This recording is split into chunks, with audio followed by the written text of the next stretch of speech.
Welcome to the other side of 40. My name is April Grant, and I'm here to help women make positive changes with their lives after the age of 40. Let the other side of 40 become your community to find inspiration and support to start the next chapter of your life.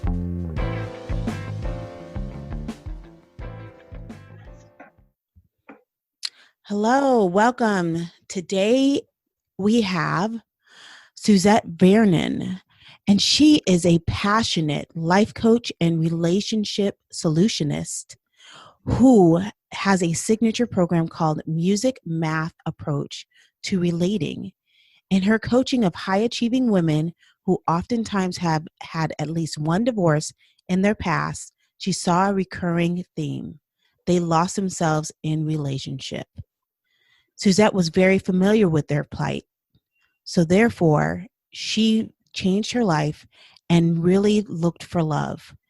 When folks tell her she's lucky that she found someone at the age of 50, she responds, luck had nothing to do with it. I worked for this. So welcome, Suzette. Thank you. I'm so glad to be here, April. I'm so excited about what we're going to talk about and how we're going to just bring some magic to people's lives. So That's I'm what we like to excited. I'm do. very excited. So today you're actually on the podcast as an expert, as a life coach. But I asked the question, did you have an awakening moment? And if so, tell us about it. Oh, yeah. I've had many, being 60 years old now, but I can remember one that really changed the trajectory of my life. I was 52 years old, and it was in 2012. I think that would make it about right. I got a sudden phone call, and it was my cousin who was like a brother to me, like a brother to me. I come from a household of girls, so we were really bonded at the hip, and we were the same age. And I had been trying to get up with him because his father had died, who was his last living parent. And I wanted him to know that he wasn't alone.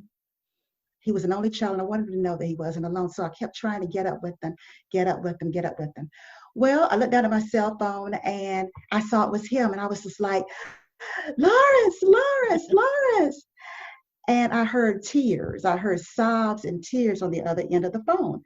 And I'm like, Goodness. this is weird. This isn't Lawrence.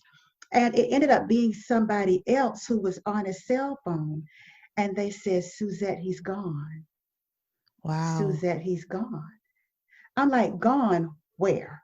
Right, right. Like, why are you using his phone? Maybe this is a wrong number. They said, this is Suzette, right? I'm like, yeah, this is Suzette. And she said, your cousin Lawrence is gone. He's on the kitchen floor. Oh, They're trying to revive him, but oh he's goodness. gone. And that shifted my life like nothing had ever shifted it before. I'd had minor shifts, but this was an earth shaking, molecular moving shift. Yeah. And at that point, this question, even in the midst of all my grief, my not understanding, my shock, my inner self asked me this thought provoking question because we were the same age and I didn't expect them to die. And that question was, if you died right now, would you have any regrets? Yeah. Big And one. I sat, I sat with it and I was like, yes, because I haven't lived my life. Mm. And I realized I had been living somebody else's life. I had been living what my mom thought, what my dad thought, what my community thought, what my church thought. I was trying to live up to being the responsible, daughter that would never cause her parents any trouble, the responsible Christian that God would say, you know what, she's really trying. She really wants to do this thing right. But I realized it wasn't my life. I had not given myself permission to live my life, to color outside the Right. lines, to test the waters. I had lived so conservatively Yeah. that I had not really lived. And it hit me like a ton of bricks because we were both at the same age. And I remember his dreams. He wanted to find love. He wanted to get married. He wanted to have kids. He wanted to do work that he enjoyed doing. And he didn't get a chance. Oh, goodness. And I just felt like, oh my God, he just died suddenly and it was over. And at that particular time, and I'm not a woo person, I'm not a person that talks to ghosts and sees spirits and nothing like that, not at all. But I can tell you, I was crying so hard one night saying, why? I was just in the throes of grief, looking out in the darkness. And I really, really believe that he visited me. And he said, Suzette, don't be like me. You Mm. still have time. You still have time. I know you're trying to be responsible. I know you're trying to do this thing right, but you only have one life. Right. There's so much waiting for you if you would just stop being scared, stop holding yourself back, stop holding on to these excuses because you're afraid to leap and just go for it, girl. Try it. Try it. Mm. And that changed my life, April. That truly did change the trajectory of my life in every area. So, In what was the every first area. thing you did after having it? The first thing I did was leave a job that I hated. Oh, I've heard that. I had hated it for a while, but of course it was paying the bills. Yeah. I was a single woman. My son was in college. I realized that the reason I took the job was because of him, and that with him being in college, it was no longer, the reason was no longer valid. Right. And I realized I hated my job. Now, I realized it before he died, but after he died, it gave me permission. Right. It gave me permission. That was the first thing I did Mm. was I left that job. I did not And have a plan. okay, that's what I was gonna ask. I was like, did you know I what was you're having gonna to do make it, I was next? having to make it up. And I Okay. would not recommend that people just do that. Because Mm. the way down can be very bumpy. Yes. I still made it, but falling like that, you hit rocks and you hit the sides of things and you twirl and I would not recommend doing that. Yeah. But I do know that my parachute did work. Yeah. It did work.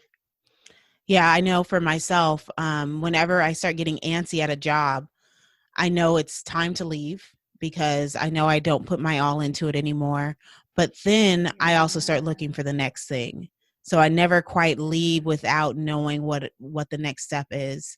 And people always laugh. They're like, "You don't seem to stay very long." I think the longest job I've had is 5 years.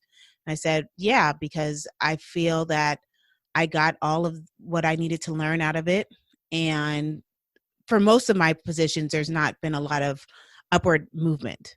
So it was like, what am I Mhm. staying for? Just a paycheck? I'm not staying to, yeah, I'll get mediocre raises, but I could do something else and You get the know same that amount. that's similar because it's almost like my 4.5 to 5 year mark is when the awakening happens. You Mm-hmm. look around and you're like, you realize that where you are, whereas it might have served you at Mm-hmm. some point in your life, it's no longer okay. Yeah. It no longer fits, and you're no longer comfortable. And Yeah. that tends to happen with me at about the 4.5 to 5 year mark. I know some people it's every 10 years. For me, it's like every five. Yeah. I would say about 5 years is, you start looking around and saying, I need a new challenge. I have this. I have this under control. And I think I like change and I like growth and I like to learn new things. And I can't, if no one's there to guide you, you can't really learn new things, especially in the Yeah. position I've been in as a manager. You're kind of at the top. So there's no place to learn or anything new. And unless they hire someone other to help, it really just becomes the same day in and day out. And I personally could never take that. So I know you talked in your bio about um, finding love, and you said you Yes, found your love at 50, at and 50. you tell us about um, that Oh, wow. that relationship. Yeah. And it was so funny. We're talking about the 5 year mark. And I was thinking, wow, usually about 4.5 and 5 years is when I realize I'm not with the right person, Okay. or that this season has come to an end. Mm-hmm. And sadly, it was in marriage, because you get married with the forever You thinking. do.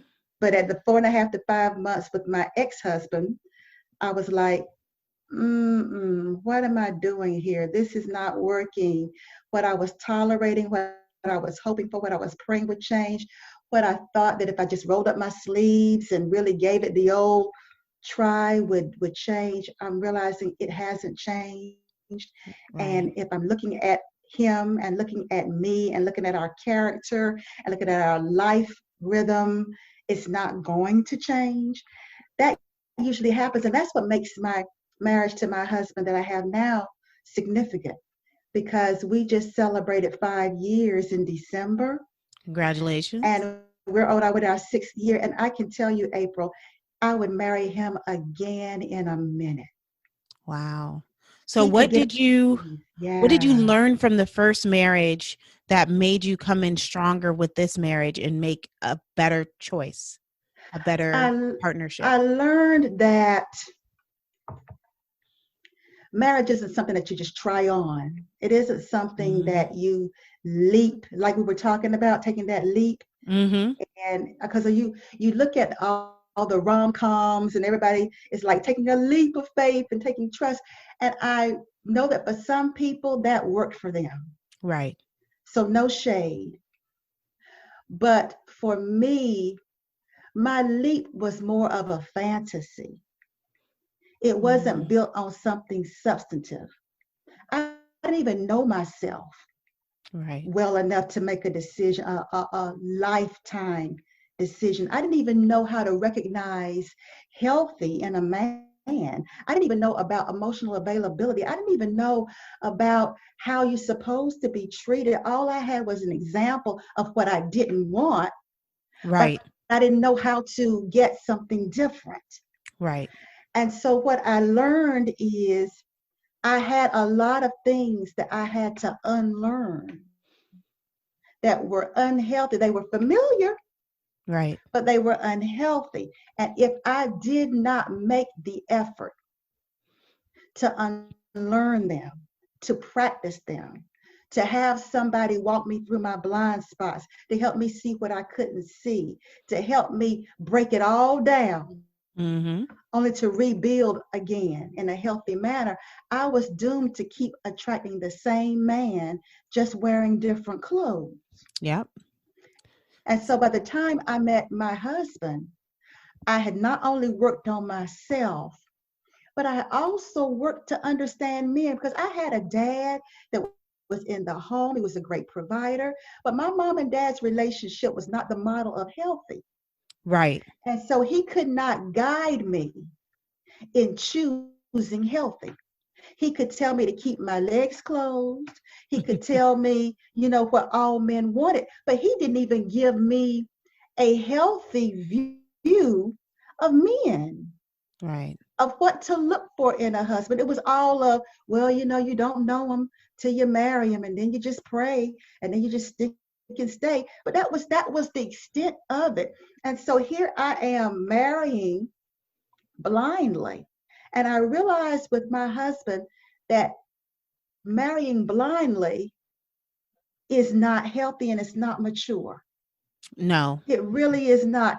And I say this because a lot of us have been raised on a heaping helping of Walt Disney and Cinderella and Snow White and romantic comedies. But the truth is, the romance phase of the relationship is the most immature phase, but yet we get married in it.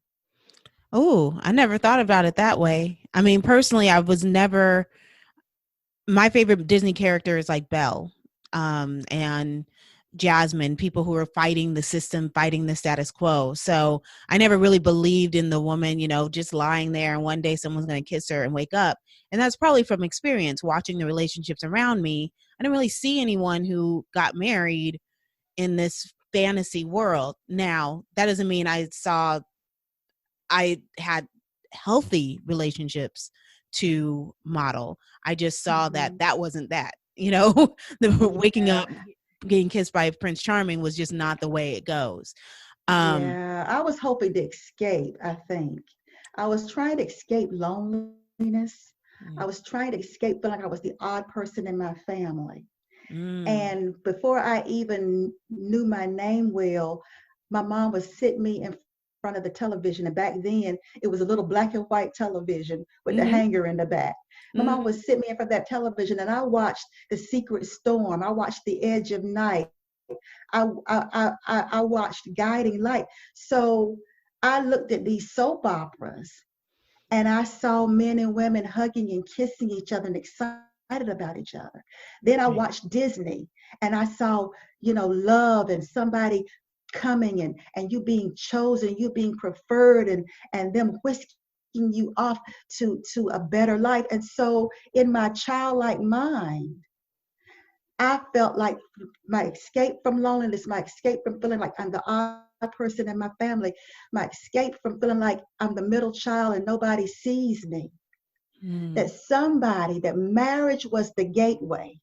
yep, It was the path, it was the door to being loved the way I wanted to be loved, to be seen the way I wanted to be seen. And so that was what was in my mind. And so I never learned to vet for the long term. I mm, never learned it. And so I had to work on myself, is true, but I also had to work on learning how good men show up, how healthy men show up. right, Not perfect men, because pain can make you look for perfection. But no, I'm yeah, talking about healthy. I'm talking about somebody you can build with, somebody you can trust your heart to, someone who's not going to call you out your name or treat you badly just because they disagree with you. Somebody that's not going to make you feel like a slave because they're tooting submission, submission. Somebody right, whose ego is not going to be greater than his desire to have something real with right. you. I had to learn those things. So And where it did you took a go? lot of, Oh, oh sorry. my, it took, oh, that's okay. It took therapy. It took a combination of things. Okay, It took me reading relationship books, first okay. of all, to kind of get straight. Um, it took me reading relationship, then changing to reading relationship books about men from male authors. Oh, okay. It That's took, important. because who knows men better than other men? Right. So I had to start looking at it. My cousin that I talked about that died, he became my go-to when I would be interested in a guy, because I needed somebody who wasn't going to try to run game on me. I Right. needed somebody who wasn't trying to tell me what they wanted me to think. Mm-hmm. I needed somebody who really cared about me. And my cousin, the one that I mentioned earlier, was my go-to. He was Right. the one that when I got over my pride, when I got over I think I'm smarter than a fifth grader, when I got over all that stuff, I'm an accomplished woman. Surely I can figure this out on my own. When I got past my ego and realized I don't know this, I'm not good at this, I keep attracting unavailable men. I'm Mm, stuck in a cycle and I can't not get out. And reading books alone was not going to do it. So I read books, yes, and that opened up a space for something different. But then I had to sit and be have a teachable spirit so that a man could teach me about men without me having to judge the rightness and the wrongness. And this don't make no sense. And I don't get this. And oh, this is just a bunch of BS. I had to sit down and say, wait a minute, he's a man. Whether I agree with it or I don't agree with it, he's a man, and right. he's telling me how men show up. And so it was so funny because I thought, because I was liking this guy, that my cousin was wrong. But can Mm. I tell you, he was 100% right? And that was what knocked me off my high horse. So And what I did started, your cousin suggest to you about the guy? oh my God, he was just like, it was funny. He would always say, "This is on page 33 of the Player's Handbook. Everybody knows this." I mean, he would be just, I'm like, I need to get this Player's Handbook. He was You're like, like, where can I buy "Nah, it? Where if can you I buy get it," it? he's like, "Nah, if I give it to you, we'll have to kill you." You know, I'm like, "Oh, come on, come on." But he would tell me things like, "Don't rush. Give him Mhm. time to show you who he is." He Yeah. would give, and another thing of advice he gave me, he said, "Don't tell him what you're looking for in a man. Mm. Let Okay. him work for it. Let Okay. him work to try to please you to figure it out." He said, because too many women tell men what they want, and any man can pretend. He said, a man Yeah. can give you what you say you want long enough for him to get from you what he wants. Wow. Okay. So I was like, okay. So there was some wisdom there as well as I know about men. And so it took that, and it took continuing. It took me opening up. It took me becoming interested in understanding men on their terms. And by doing so, it made me become more clear about who I was, how important I was, and that my standards matter. Your standards definitely do matter. Now, out of the books that you read, do you remember any of them that really uh, were highlight, like they were very pertinent in your education about this? Do you remember any titles or Yeah. names?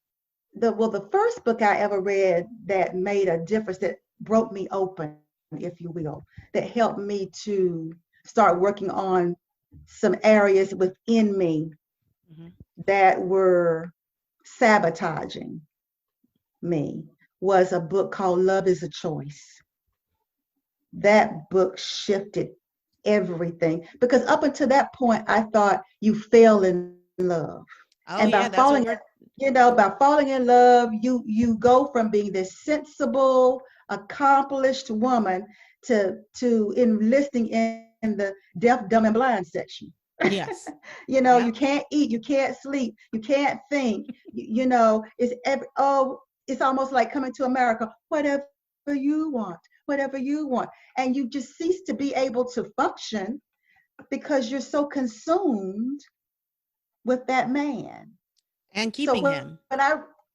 yeah, and keeping him. Exactly. And Love is a Choice helped me to realize, no, you choose. You have the power. You can say no to what you don't want. You get to choose. Love doesn't sweep you up Right. and grab you and toss you around, and it doesn't mean the end of you. It doesn't leave you less than. It doesn't leave you stupefied. Right. That love is a choice. Real love, real healthy love is a choice. And when you lose your sense of choice, you're not healthy. When you lose your sense of choice, you're codependent. Mm. And when I started realizing that the media and all this makes codependency sexy. It It does. makes it makes it like, oh, this is love. Oh, you're in love, girl. That's all that's going on. You're in love, girl. I'm like, no, you're in need. No, you're in lust. No, you're in longing. Mm. That's what you're in. No, you're longing for him to be the right one. You're in longing, you're in need, and it can feel like what they describe as love. But no, love is a choice. When I read that, I can tell you, I think I read that book that book had to be about 300 pages. I read it in about 2 days. Wow. I was reading that book because it was giving life to me Right. in a way I had never experienced. It legitimized me being who I am and not feeling Okay. like I had to change to something that I wasn't. Right. That was the first book that really broke me open. The second book, and people argue it, they argue, but the relationship book that helped me, especially being an African American woman, that Mm-hmm. really made sense to me was Steve Harvey's um, act like a lady, think like a man, think something like that. Mm-hmm. That book helped me a lot because I said, you know what? He's bringing it to us from an African American male perspective, Yeah.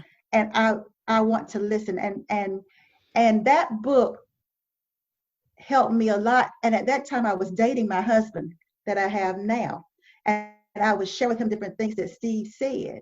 And what made my husband extra special, I already knew he was special, but he said, he's right. And most guys that I would listen, that I heard, they'd be like, that's not right. That's not right. That's not right. Trying to All of deny us it. aren't, yeah, all of us aren't the same. Oh, no, don't listen to it. And a lot of women would get confused and they listen to the guy saying, no, that's not right. He's talking in absolutes. No, that's not right. But I listened. I read it and I took it to heart. And some of the things that he said, I did. And one of those things he pushed was standards. He pushed Standards. standards. And that's when I started giving myself permission to walk away, even if I liked the guy, to walk away from anybody that made me feel like my standards were wrong. Well, I know when I was dating, I mean, I've been married 13 years and with my husband for 17, 18 years now. But I remember even being young, I would say I've never had a bad relationship. And That's people, so people, good. You need people to look at write me a book, crazy. April. People Write look a at me book. crazy because you know how you were just saying that that honeymoon phase, that butterfly phase is the immature phase. It And is. for me, I would look at when I dated a man, if they couldn't even act right in that stage, how are they going to act once it gets serious? Because this is supposed to be the fun part. So if you're already doing things like standing me up or calling me out my name or being super uh uh being Yeah, emotionally abusive, condescending. Yeah, condescending, condescending, any of those minimizing. things, you're already doing that and we haven't even started. So why would I want to continue this work going forward? And I pay a lot of attention to how they treat you, not just like generic things like he's not tall enough, he doesn't look like what I thought he'd look like. But I had a lot of first dates and I would finish and it wasn't that they were bad guys. They just, I knew Mm-hmm. they were not going to be right for me. I Mm-hmm. knew that the way things they said or the way they treated me, like I had one guy, it was an Ethiopian um, guy. He wanted to introduce me to his mom on our second date. And Yeah. I was like, see, y'all, you way too intense. What's the rush? It's like, what's the rush? And you What's know, the rush? we're taught like, oh, when they rush, that means they found who they've been looking for, and there's no reason to look for anybody else. And when a man knows you're the one, why should he look for anybody else? And so that we've romanticized it. But I'm gonna tell you, every time I've been rushed, it's never ended up well for me. No, and you're not, because Never it's ended like up now well. this relationship is about, now we're already getting other people involved and now Mm-hmm. the stakes are higher and I barely know you. Like we've only gone out once. I'm just getting to know who you are as a person. I'm getting, and I appreciate it. I think it's nice, but it's not like we had this deep conversation where talk for hours like my husband. Our first date, we talked for I think 6 hours that night. And Wow. we actually had been talking online way before that, but when we actually had a date, we talked all night. It wasn't like that. It was like we had dinner, and by the end of the dinner, he was talking about he wants to introduce me to his mom. I'm like, see, you're on some different level. You're already controlling our relationship. It wasn't even a, would you like to meet my mom? Because that's a different feeling because you're not being pushed. Mm-hmm. So you could say, I really like you. I would love if you would meet my mom. But no, he was already making plans in his head. And I realized he was going Yeah. to be very controlling about our circumstances just from that one statement. and I'm very intuitive. And I was just like, nope, I know where this is going. I've seen it. And I'm not someone who needs to, I pay attention to how people treat other people. I don't just Mhm. pay attention to how people treat me, because often the way they treat that other person, they can very easily Yeah. treat you It's that gonna come same around. way. Yeah. If If you disagree, if you if you disagree, do you don't like, they don't something that like they don't something. like, it's Yep. gonna you'll find yourself being treated the very same way. Right. So I don't need to learn the lesson myself, and I never have. I've always been very observant on how people treat other people. And so when dating, I could very much see how they treated their friends, how they treated me, how they treated the help. Like, if we went to a restaurant, if they were rude to a waitress or waiter, that was a turnoff for me, because I'm like, this person's just trying to do their job. Unless they're openly rude to us, which they rarely are, it was no need to be condescending or rude to them, and Mhm. saying niceties like please and thank you meant that they cared to take that extra step. And Mhm. so I just really, the guys that I dated seriously before my husband, I've always thought they were great guys. They just weren't a fit for me. The right And one. that's the other thing Right, we need to right. learn, is that just because they are nice and just because they are good people doesn't automatically mean they are the right person for you. And that's okay. Yeah, and it's interesting because for a lot of women who have been neglected or have felt like their fathers might have been present, but they were still absent emotionally, Mm-hmm. or their fathers left their mothers, or something happened with their fathers. A lot of times, if a man pays attention, Yes. it's like a moth to a flame. Yep. We need it so badly that we'll explain away every red flag that even Mm-hmm. Stevie Wonder could see, Yep. because we so need that attention. And it's funny because I'm 60, but I've seen this grow up in women even as we've gotten older. This Yeah. this need for attention, and it'll cause you to rush. It'll cause you to skip steps. It'll cause you to explain things away. It'll cause you to change and become somebody that you're not, just because you just want somebody to make you feel like you're okay, Right. someone to make you feel like you're lovable, somebody to make you feel like you're worthy, like you're worth it, like you're enough. And so that's why what I do is, it seems to resonate with people between the ages of 35 and even as far as like 62, 65 years old, because so many of us have grown up in age, Yeah. but that 5-year old is still picking our person. Right. Well, that's why I asked you about what did know? you do to take those steps, because I think a lot of people Yeah. want to break that cycle. They want to get to that next stage, but they just really don't know how, because And the what's thing that out I've there learned, isn't helping April, us. is it has to be worked out. The longer it has stayed in you unresolved, the more it has calcified, the more it has become a part of your experience. It's become a part of your story. It's become a part of you. And so sometimes I think as we get older and we're smarter and we have accomplished things and we have achieved things, we think, like I said, we're smarter than a fifth grader. We can read a book, we can figure it out. But then what happens is we meet that man that triggers Hmm. that desire in us, and we forget everything we read. And so it's like the mindset, so many things have to be shifted Hmm. intentionally and focused, working on it. We Yeah. have to work that out. We have to work it out and deprogram and reprogram. And that's why I say one of the main things is coaching. And for a lot of people, they're like, well, I'll just take a course, I'll Hmm. just read a book, and they think that's enough. But no, the coaching holds you accountable. The coaching holds up the blind spots. The coaching holds up a mirror. And the thing about it, when somebody has been through it, I've been over the river and through the woods when it comes to Mm-hmm. relating. So I know all the things we do Right. to keep ourselves in denial. I know all those places that when you're going in that cycle again, I can say, wait a minute. Haven't you seen this tree before?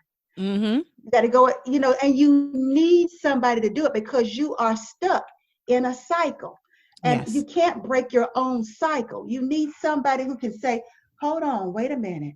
Let me hold up a mirror. Wait, you said you wanted this, but you're going in that way. Help me to understand that. You need someone to keep you awake so that Yes. you don't get lulled back to sleep by your issues. And so one of the things that people they underestimate and they minimize is coaching. Coaching keeps you awake. Coaching helps you to get out of your own head. And so that's one of the reasons that I became a coach, because I knew it was needed. It's so needed. If you're going to break cycles of failed relationships, you need a coach. Therapy is great for helping you work out issues inside of you, but relationships that are a contact sport, it's relating, it's more than just you. So just working on yourself is not enough. You need to Okay. work with somebody to stay awake. You need to work with somebody to help you to unlearn some things so you can attract something different in your life. Or when the same thing shows up, somebody saying, wait a minute, isn't he this, isn't this the same thing? Mm-hmm. Isn't this, and you can say, oh, wait a minute. Now I'm being challenged. Now I need to take a step back and look at things that I might not have looked at. So Right. coaching is very necessary, and that's why I do it, because there are people my age that are still being taken to the cleaners by men. Yeah. And Well, they're blaming the man, but it's not really him. It's that you need to know what you don't know. y- well, that's the thing. One of Yeah. my favorite books, relationship books, is called The Five Love Languages. Have you read that one? I've read that one and I love it.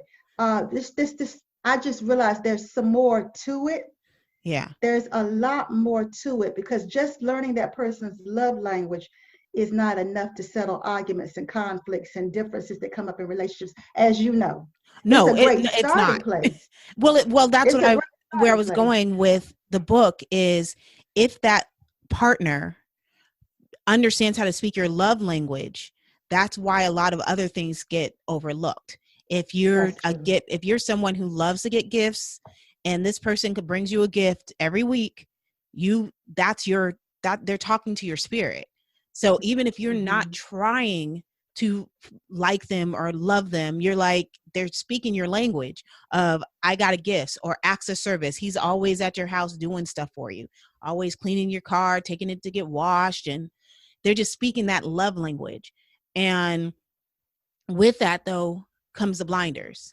You know, I'm just going to Yes. forgive, all these other things because they do speak my language instead of Oh, thinking of, yes. I need this other stuff to be good. And speaking the love language is nice because definitely it's important. It's part of it.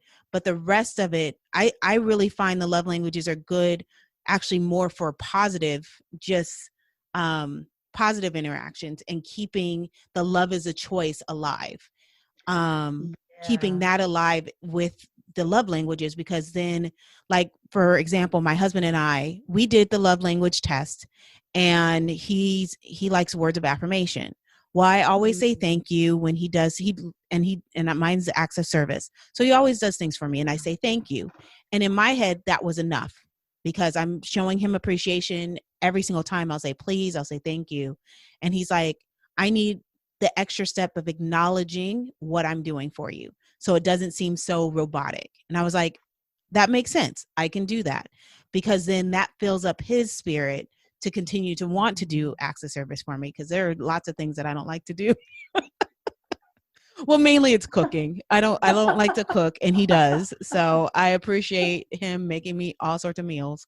Um so but that fuels it. But problem solving, I don't know if the love languages have any help in the problem solving area at all.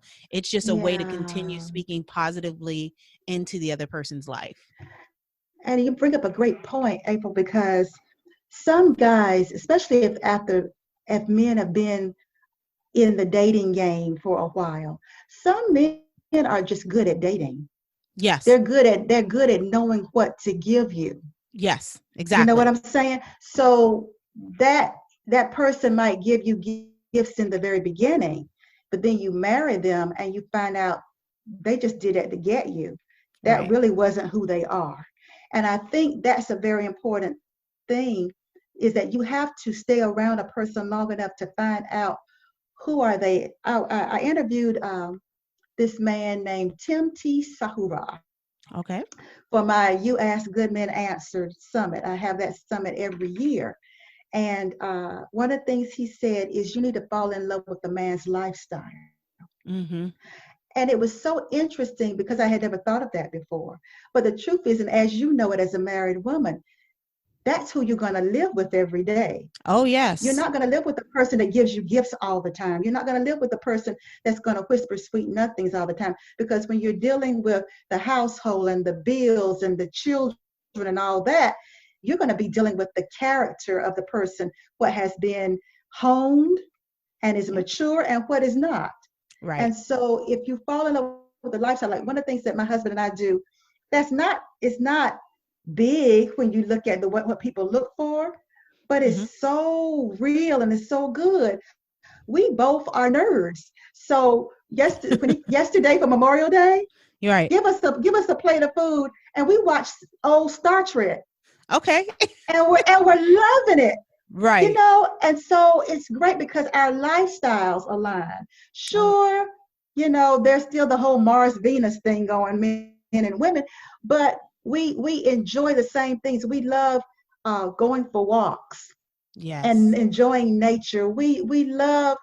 Uh, we love going to restaurants, but we just as soon pick up a sandwich and go and sit on a park bench. You Right. know, so there are things that we discovered through dating that we both were very similar. We went to similar places. We love Nice. jazz. We love going to places that play live jazz. And it was so interesting. One of the first places he suggested we go, I was like, I love that place. And so we're able to talk about it. And there's so many things in our life rhythm, in our life force, in our Mm-hmm. lifestyle that complement us being together and enjoying each other without having to plan a date or plan a this. Our regular lifestyle fuels us both. And so it was very interesting to hear Tim T say that. And I'm like, you know what? That's sustainable. That's that keeps us intimate. It keeps us together. Yes. And doing things together as opposed to apart. I'll even take it one step Yeah. deeper with living in, how does he live in his house? Because if he doesn't clean when you guys are dating, you go to his house and the house is a mess. He doesn't do dishes, bathroom's a mess. That's who you're marrying. That's the person you're marrying. Hmm. He doesn't just wake up one day and decide he wants to have a clean house. He doesn't want a clean house, and nor does he care. Hence the reason it looked like that. He didn't care. And it's not Or is it it's not a judgment call. It's just, right? and that's what we need to get over. It's not a judgment call to Yeah. say that we have different cleaning levels, but know that Yeah. if you're going to move forward, you will probably assume most of the cleaning. You will be the Or person. Go or you ahead. have to agree that you're going to pay somebody Or yes, yes. and then do it. Or you, yes, or you pay for it, because you need Yeah. to make sure that it also meets your standards. Doesn't mean the standards have to fall. It's just, you have to come into the relationship knowing that is not his strong suit and that is not what he's going to do. So Exactly. if you want to, Or his mama is ironing his shirts and you don't know it. Or oh his mama is doing well, his laundry. There are 30-year-old men that's my husband. whose mama or grandmama are Mm, still washing their clothes. mm, 40, 50-year-old men. I have a cousin. He mhm, drives, I'm not going to shout him out. He might listen. But anyway, I have a cousin. mm.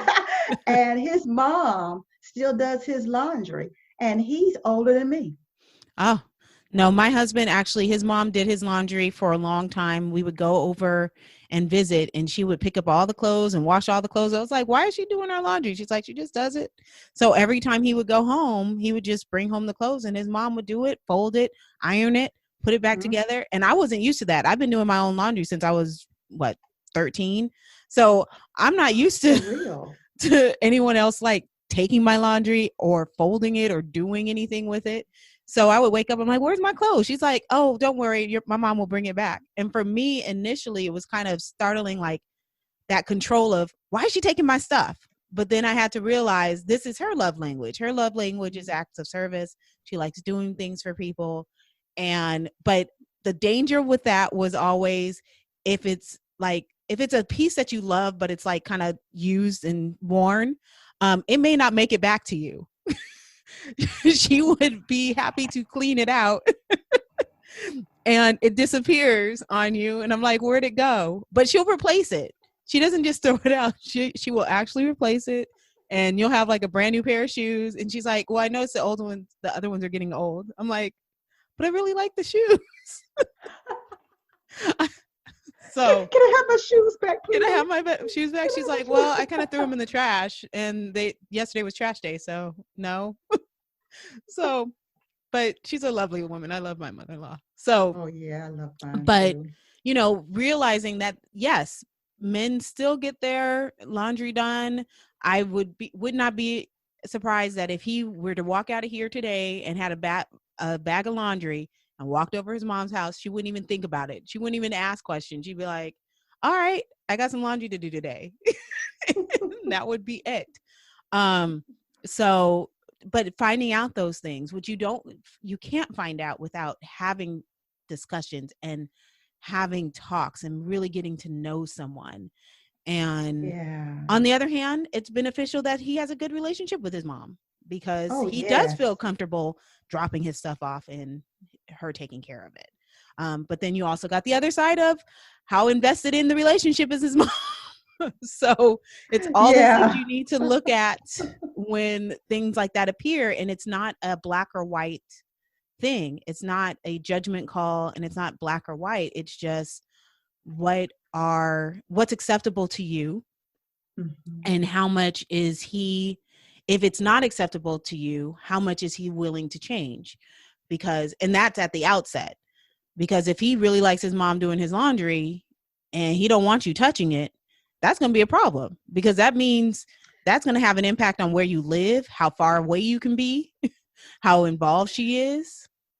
Yeah, and it's kind of bad because in the sense that our parents in the natural order of things will expire before we do. Yes. And so I try not to start any kind of habits that I know there's an expiration date that I Okay. can't and I can't assume it. And I guess it's because I am 60 and my mom is 88.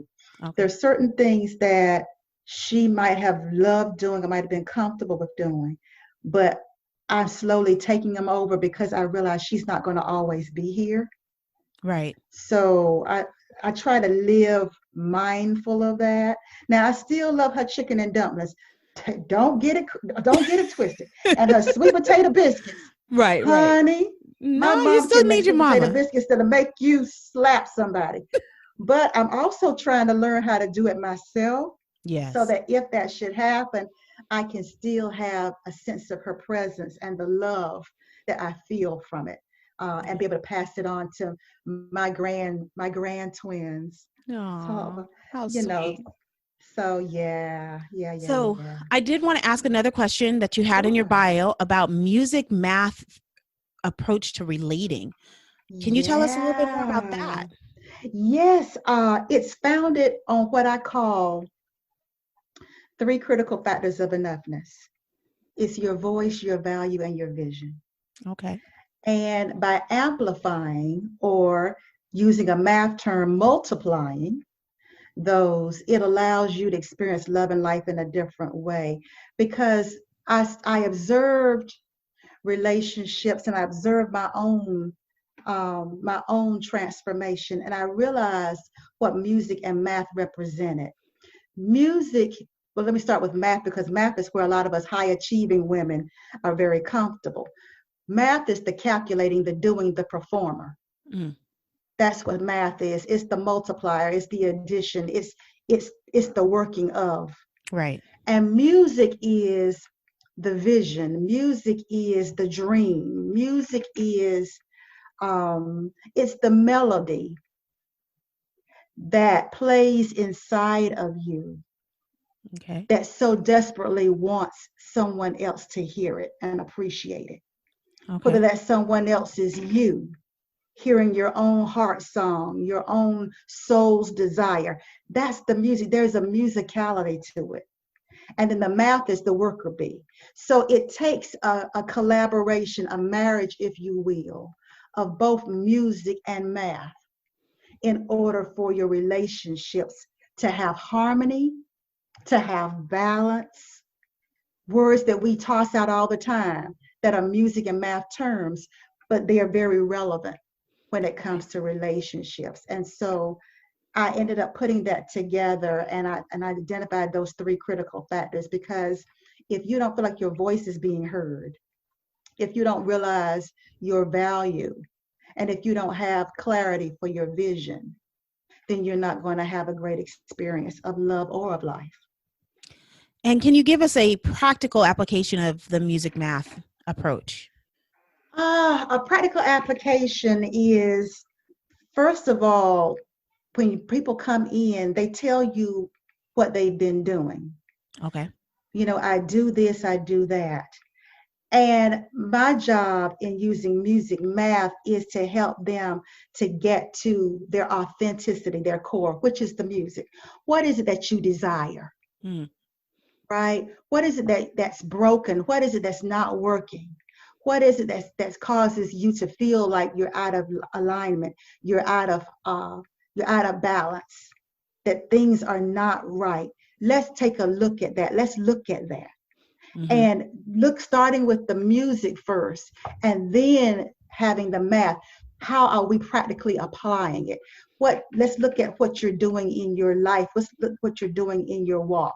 Let's say somebody came to me saying, you know what, I'm not happy at my job. Mm-hmm. That's one that a lot of people can relate to. I'm not happy at my job. um, or for the sake of relationships, since we're talking about relationships, let's go to that. I'm not happy in my relationship. Mm-hmm. Okay, what's wrong with your relationship? I feel like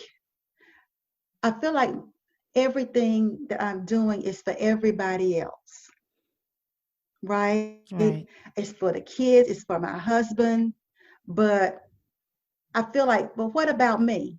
We hear that a Mm-hmm. lot, but what about me? Usually I can start a series of questions that ask them, okay, what is it that you really want that you're not getting? Mm. Well, I feel like I'm being taken for granted. I feel like everything revolves around my husband, around my children, around that. Okay, in what way are you feeling taken for granted? So one of the things that I do that's a technique is the five whys, Okay. where you ask that person why. And five, of course, is just a number, but you Mm-hmm. keep asking them why until they get to the real heart of what it is Mm. that they're missing. Okay. So, why do you feel this? And they give you an answer. Well, why do you feel that? Right. And so the goal is for them to go deeper out of their head and more deeply into the real core of their pain. What is Right. it that's really, really happening? I feel invisible. I feel like my dreams are dying and nobody seems to care. Mm. So Yeah. it's using that technique to get down to the music that for whatever reason is being drowned out by Mm-hmm. all the noise of other people getting them down. So that's one technique that I use to help them to get down to it. And then from that place of identification, now we can start saying, okay, how are we seeing this in other areas? We start identifying, okay, this person has a problem saying no. So it takes the emphasis off of everybody else. And it's like, okay, how am I owning this? Oh, Oh, okay. I So it have helps you problems get saying down no. to your actions and how your actions are contributing to Hmm. what's going on around And you. and to your base of power. You Okay. are your base of power, which is another math term. When you're Yes. talking about exponents and Right. all that, it talks about the base number of power, right? Which Right. represents you. You're the base number of power. And you have the power to manifest and recreate your surroundings. Something as simple as saying to your husband, babe, I don't want to do that. Right. And explaining to him, it doesn't, it doesn't feel right to me. It doesn't resonate. It makes me feel like I'm losing me. Yeah.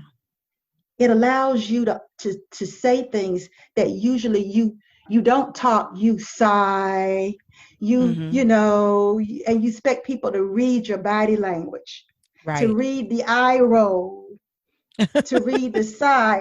And you Yep. and I both know men and children do not speak eye roll, they do not speak No. sigh. No, they They don't. do not. So helping that person to get down to what's really bothering them so they can articulate it, so they can give Okay. it words in a way that doesn't attack the people in their lives.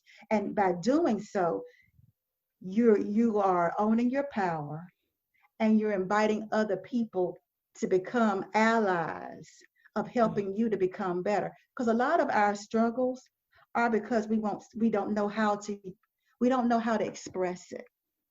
And so Mm. that's just an example Yeah. of a technique that I use with people to help them to, they're on the performance end, but let's bring the balance to the music end because what's being Nice. neglected is your music. Okay. Wow. That's a great Yeah. explanation. We Thank have been you. talking for an hour. So it was really good. Good editing. We're so happy for editing. No, I try to edit as little as possible. I think the conversation is natural and that's where it should be. Um, I just wanted to ask you, where can people find you online? Sure. They can find me at my website, which is SuzetteSolutions.com. I love my hangout spots that I love the most on social media are Facebook and Instagram. Okay. So you can find me at your coach Suzette Okay. on both of those platforms. And that's where you'll find me the most. And also, I have a podcast that I absolutely love. It's called the Enough Factor Podcast, another music math kind Yes. of thing. What is your enough factor? Yes. And so I have a podcast where I help people redefine what makes them enough in life and in love by amplifying those three things: your voice, your value, and your vision. I have some solo podcasts, but I also invite guests, and hopefully April will be a lovely guest that I have I would that love will to. help people help them to stay awake to Yes. their enoughness because they are already enough. It's just that they need to be reminded. And so I have Yes. guests that help remind them in life and in love, whatever that area is, that they are enough. And so it's called the Enough Factor Podcast. That's on all major platforms. It's on Apple, iHeartRadio, Spotify, Anchor, Podbean. Even you can tell Alexa to play Enough Factor Podcast, and she will do Oh that. yeah. I gotta check to see So if I could get my podcast if it's already there. I don't know how that works, yeah, but if, I if need to it's an figure that out. Apple, if it's Apple, you can tell Alexa, and she automatically Oh, goes to Apple. I found nice. that out recently. So sometimes I'll be downstairs fixing breakfast, and I'll say, Alexa, open Enough at the podcast, and she'll open it. And I'm like, oh, that's me. Yes, But yes. you can find me there. That's my host. That's the hosting platform, and that's enoughfactor.podbean.com. But you can also go to SuzetteSolutions.com and click on the navigation bar podcast, and you can Mm. listen to it on any of those platforms I have where you can just click on your preferred platform. It's Right, right right. there. You don't have to hunt for it. And you can listen that way as well. All right. And I am also found on Other Side of 40. I'm everywhere, Other Side 40. No spaces, no dots. And that way, I'm on Facebook, Instagram. I have a Twitter account. It is not being updated. I just saved the name. Um, just so no one is putting other content on um, Other Side 40. I don't really actively post, but I also have a Facebook group uh, that I would love for your participation in, where we have open, frank discussions about what's going on in our lives and how to genuinely fix them and change the Mm. trajectory, your next chapter to be different than your current chapter. So, and I want to thank you again, Suzette, for coming on. And I look forward to speaking with you more in the future. Thanks again for having me on, and I really enjoyed it, and I hope to be on again. Yes, sounds good. Bye. Thank you for listening to today's episode of The Other Side of 40. You can find us at our site, theothersideof40.com, and on Pinterest, Instagram, Twitter, and Facebook at Other Side 40.